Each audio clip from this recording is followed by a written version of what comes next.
বৌমা। সিকিউরিটি বের করে দাও এই বুড়িকে। এই বেরো, বেরিয়ে যা, হাট। না আমি যাব না।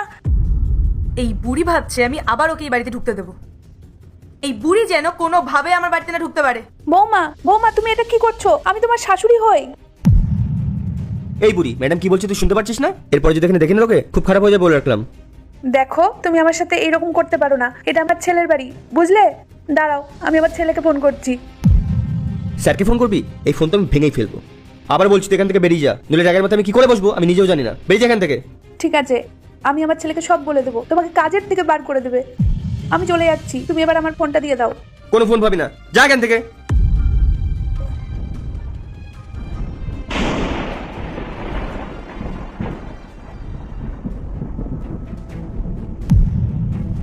এই বুড়ি তুই এখানে কি করছিস? তোকে আমার বাড়িতে কে ঢুকতে দিল? সকালবেলা যে সিকিউরিটি গার্ড তোকে ঘাড় ধাক্কা দিয়ে বের করে দিল, তাতেও তো শিক্ষা হয়নি। বৌমা আমি যাবো না এখান থেকে, এটা আমার ছেলের বাড়ি। আর ও যদি একবার জানতে পারে না যে তুমি আমার সাথে এইরকম ব্যবহার করছো, তাহলে কিন্তু সেটা ভালো হবে না। ভালো তো তোর সাথে হবে না যদি তুই না এক্ষুনি আমার বাড়ি থেকে বেরিয়ে যাস। আমি আবারও তোকে বলছি, চুপচাপ বেরো আমার বাড়ি থেকে। না আমি যাব না। দেখাচ্ছি তোকে মজা, চল ওঠ। না। ওঠ বলছি। না, আমি ওঠ। যাবো না। চল বেরো আমার বাড়ি থেকে, রাখছি। ওঠ চল।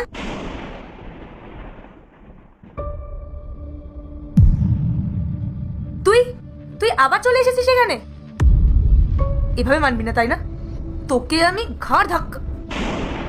আরে মা, আপনি আপনার এই অবস্থা হলো কি করে? আরে এত ঠান্ডার মধ্যে আপনি কোনো সোয়েটার পরেননি কেন? এ কি অবস্থা হয়েছে আপনার? রাহুল তুমি মাকে বোঝাও না। তুমি আমার মাকে খুব ভালোবাসো তাই না? হ্যাঁ রাহুল, মাকে তো আমি একদম নিজের মায়ের মতনই ভাবি। নিজের মায়ের মতন ভালোবাসি, নিজের মায়ের মতো সম্মান দিই। কিন্তু এই ঠান্ডার মধ্যে তোমরা বাইরে দাঁড়িয়ে আছো কেন? রাহুল মাকে নিয়ে ভেতরে এসো না। আচ্ছা পায়েল, তুমি এখানে কি করছো? তোমার তো টলিগঞ্জে থাকা উচিত। এত ভালো অ্যাক্টিং করতে পারো তুমি, কয়েক সেকেন্ডের মধ্যে নিজের রূপ বদলে ফেলতে পারো। আচ্ছা, তোমার মনে আছে একটু আগে তুমি মাকে কি বলছিলে? কই রাহুল, আমি তো মাকে কিছু বলিনি। মা আসলেন, আমি মাকে বললাম আপনি বসুন ভেতরে এসে, আমি আপনার জন্য চা করে নিয়ে আসছি। কিন্তু আমি যখন চা করে নিয়ে এলাম তখন মাকে খুঁজেই পেলাম না, কোথায় যে চলে গেলেন। তোমার লজ্জা করছে না পাইলে এসব বলতে? এই মিথ্যে নাটকগুলো করো না, বন্ধ করো। আমি সব দেখেছি যে তুমি আমার মায়ের সঙ্গে কি করেছো। সকালে তুমি আমার মায়ের সঙ্গে যে অন্যায়টা করেছিলে না, সেটা সব কিছু জানি আমি। রাহুল তুমি এসব কি বলছো? আমি তো কিছুই বুঝতে পারছি না। আমি তো এমন কিছুই করিনি। বৌমা কেন মিথ্যে কথা বলছো তুমি?